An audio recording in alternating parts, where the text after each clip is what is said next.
ചന്ദ്രമ്മേ, അത്യാവശ്യം ജോലി വല്ലതും ഉണ്ടോ?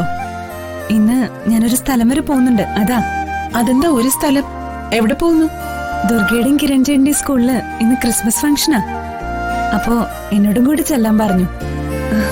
അതിനെന്താ, നീ പൊയ്ക്കോ. വേറെ ജോലിയൊന്നുമില്ല, എനിക്ക് ചെയ്യാവുന്നതേ ഉള്ളൂ. നിനക്കിന്ന് ഫുൾ ടൈം ലീവ് പോരെ?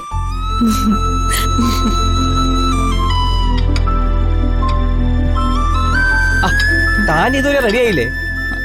ഇപ്പൊ തന്നെ ഒരുപാട് വൈകി. ചെന്ന് റെഡി ആയിക്കേ. ചെല്ല് ചെന്ന് ചെല്ല്. താൻ ഇവിടുത്തെ ഡ്രൈവർ അല്ലേ? അതെ. അല്ലാതെ എന്റെ ഭർത്താവൊന്നും അല്ലല്ലോ. അല്ല അല്ല, താനിതെങ്ങോട്ടാ? അപ്പോഴേക്കും ചിന്നു മറന്നോ? അത് എന്ത്?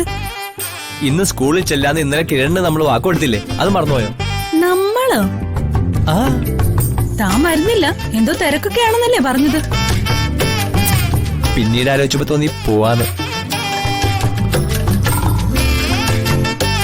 അയാള് വലിയ കാര്യത്തിൽ വിളിച്ചാലേ ഇനി ഞാനായിട്ട് വിഷമിപ്പിക്കണ്ട.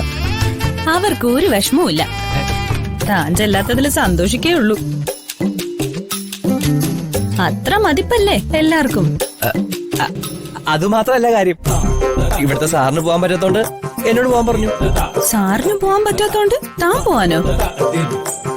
താനെന്താ ഇവിടുത്തെ സാറിന്റെ മോനോ? ചില സമയത്ത് തന്റെ പെരുമാറ്റം കാണുമ്പോ അങ്ങനെ തോന്നും, അതാ ചോദിച്ചത്. അല്ല, എനിക്ക് അറിയാൻ പാടില്ലാത്തോണ്ട് ചോദിക്കുവോ? തനിക്ക് അമ്മയും അച്ഛനും ഒന്നുമില്ലേ? അവരെ കുറിച്ചൊന്നും ഇതുവരെ പറയുന്നത് കേട്ടിട്ടില്ല. വീട്ടിൽ പോകുന്നതും കാണുന്നില്ല. വീടും കൂടും ബന്ധവും സ്വന്തവും ഒന്നും ഇല്ലേ?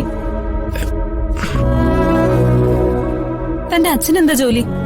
വീട്ടിൽ ആരൊക്കെ ഉണ്ട്? വീട്ടില് അച്ഛനും അമ്മയും ഒരു ചേട്ടനും. അച്ഛന് കൂലിപ്പണിയാ. അമ്മ ഒരു വലിയ വീട്ടില് അടുക്കള പണിക്ക് നിൽക്കുക.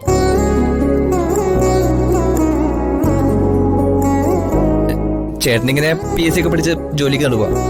ബാക്കിയൊക്കെ ശരി. സ്വന്തം അമ്മയെ താൻ മറ്റൊരു വീട്ടില് ജോലിക്ക് നിർത്തിയിരിക്കുന്നത് ശരിയായില്ല. 3 ആണുങ്ങളുള്ള വീടല്ലേ? എടോ, നമ്മൾ ജീവിക്കുന്ന കാലം അമ്മമാരെ കഷ്ടപ്പെടുത്താതെ നോക്കണം.